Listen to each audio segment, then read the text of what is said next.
Suspense thriller సినిమాలు ఒకప్పుడు ఎక్కువగా వచ్చేవి. ఈ మధ్య కాలంలో సైకలాజికల్ థ్రిల్లర్ సినిమాల సంఖ్య పెరుగుతూ ఉంది. ఆ వరుసలో నుంచి వచ్చిన తమిళ సినిమానే స్టీఫెన్. కథ విషయానికొస్తే నగరంలో వరుస హత్యలు జరుగుతూ ఉంటాయి. యువతుల్ని టార్గెట్ చేసి హత్యలు చేస్తుంటారు. ఈ హత్యల్ని ఎవరు చేస్తున్నారు, ఎందుకు చేయిస్తున్నారు అనేది పోలీసులకి ఒక సవాల్. పోలీసులు రంగంలోకి దిగిపోయి అన్నవైపులా గాలింపు జరుపుతుండగా 9 మంది యువతులు హత్య చేయబడతారు. దాంతో నగరంలోని ప్రజలంతా భయభ్రాంతులకి గురవుతూ ఉంటారు. పోలీస్ ఆఫీసర్ మైకేల్ ఎలాగైనా హంతకుని పట్టుకోవాలనే పట్టుదలతో ఉంటారు. అందుకు సంబంధించి ప్రయత్నాలు కూడా స్టార్ట్ చేస్తారు. అలాంటి సిచ్యువేషన్ లో స్టీఫెన్ నేరుగా వచ్చి పోలీసులకి లొంగిపోతాడు. జరిగిన వరుస హత్యల్ని చేసిన హంతకుని తానే అని కూడా చెప్పేస్తారు. మొదట్లో నమ్మలేకపోయిన పోలీసులు ఆ తర్వాత ఆయన అరెస్ట్ చేస్తారు. హత్యలు ఎందుకు చేసినట్టు, హత్యల అనంతరం లొంగిపోవడానికి కారణమేంటి అని స్టీఫెన్ ను పోలీస్ ఆఫీసర్ మైకేల్ అడుగుతారు. అప్పుడు స్టీఫెన్ ఏం చెప్తాడు, ఆయన ఫ్లాష్ బ్యాక్ ఏంటి, ఆయన గతంలో మేరీ కృతిక పాత్ర ఏంటి, అది తెలుసుకున్న మైకేల్ ఎలాంటి నిర్ణయం తీసుకుంటాడు అనేదే మిగిలిన స్టోరీ. విశ్లేషణ విషయానికొస్తే జీవితం అనే ఈ ప్రయాణంలో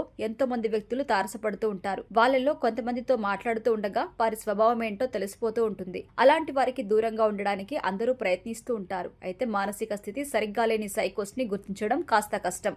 అలాంటి ఒక సైకో చుట్టూ అలిన కథ ఇది. ఆయన చిత్ర విచిత్ర వేషాల చుట్టూ ఈ కథ మొత్తం తిరుగుతూ ఉంటుంది. వరుస హత్యల గురించి మీడియాలో జరుగుతున్న హడావిడితోనే ఈ కథ స్టార్ట్ అవుతూ ఉంటుంది. ఆడిషన్స్ పేరుతో అమ్మాయిల్ని రప్పించి హత్యలు చేసే హంతకుని ఎలా పట్టుకుంటారబ్బా అని ప్రేక్షకులు ఆలోచిస్తూ ఉండగానే హంతకుడు వచ్చి లొంగిపోతాడు. ఎప్పుడైతే హంతకుడు లొంగిపోయాడో ఇక ఆ వైపు నుంచి ఆడియన్స్ కి ఉన్న కుతూహలానికి తెరదించినట్టుగా అవుతోంది. ఇక ఇప్పుడు స్టీఫెన్ హంతకుడిగా ఎందుకు మారాడు, ఎవరెవరిని హత్య చేశాడు అనే విషయాల కోసమే ఆడియన్స్ ఎదురు చూడడం స్టార్ట్ అవుతుంది. అయితే ఆ వైపు నుంచి వచ్చిన అవుట్పుట్ కూడా అంతంత మాత్రంగా ఉంటుంది. ఇది ఒక సైకో కథ కాదు, ముగ్గురు సైకోల కథ అనే విషయం మనకు అప్పుడు అర్థమవుతుంది. కుటుంబ వాతావరణం, పేరెంట్స్ ప్రేమరాహిత్యమే సైకోని తయారు చేస్తుందనే విషయం మాత్రం అర్థమవుతుంది. పనితీరు విషయానికొస్తే ఈ మధ్య కాలంలో ఎక్కువగా తక్కువ పాత్రలతో సింపుల్ కంటెంట్ ని ప్రేక్షకుల ముందుకు తీసుకొచ్చే ప్రయత్నాలు జరుగుతున్నాయి. అయితే కంటెంట్ కొత్తగా విభిన్నంగా ఉన్న వాటికి మాత్రమే విశేషమైన ఆదరణ లభిస్తోంది. అలాంటి కొత్తదనమే లేకుండా రొటీన్ గా సాగే కథ ఇది. ఫోటోగ్రఫీ, నేపథ్య సంగీతం, ఎడిటింగ్ గురించి పెద్దగా చెప్పుకోవడానికి ఏమీ లేదు.